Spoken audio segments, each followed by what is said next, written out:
Ayaw sa Duterte, pero direktiba ng Duterte admin ang ginagawa. Ginawang walang alam ang taong bayan. Hindi inaasahan ng marami ang tila biglang paghigpit sa mga simpleng tagpo sa kalsada.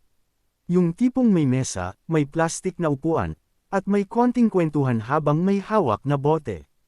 Pero ngayon, malinaw ang babala mula kay John Vic Remulla na hindi na ito basta palalampasan. Sa isang press conference, diretsahan niyang sinabi na bawal ang pag-inom sa mga pampublikong lugar. Binanggit ang umiiral na batas laban sa public intoxication, na matagal nang nakapaloob sa sistema pero tila hindi gaanong naipapatupad sa mga nakaraang taon.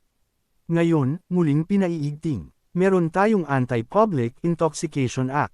Bawal na ang mag-inom sa kalye. Bawal na ang maglatag ng mga silya at mga lamesa sa mga kalye at mag-inuman, ayon sa kalihim. At hindi lang iyon, may kasunod pang matigas na babala. Sinasabihan ko ang lahat, pasensyahan tayo. Pag kayo mag-inuman sa kalye, huhulihin namin kayo. Sa unang tingin, parang bagong pulisya. Pero para sa marami, hindi ito bago.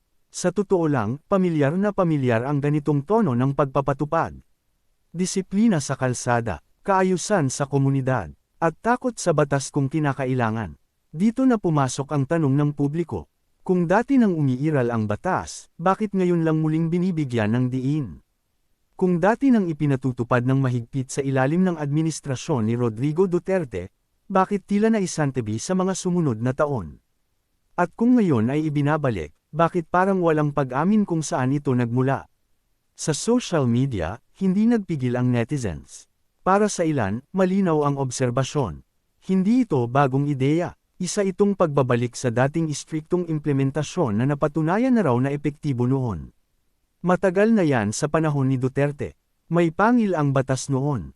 Napabayan lang. Ngayon binabalik pero parang bagong imbento. May mga nagsasabing tila may disconnect sa pagitan ng pinanggagalingan ng pulisya at kung paano ito ipinapakita sa publiko.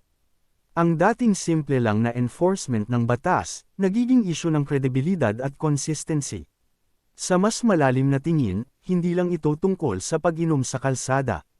Isa itong salamin kung paano hinaharap ng pamahalaan ang konsepto ng continuity.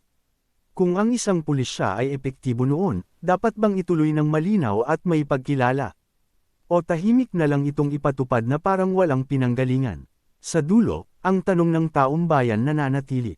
Disiplina ba ito, o rebranding ng lumang istriktong pamamalakad? Paki-comment sa baba kung ano opinyon mo. Salamat.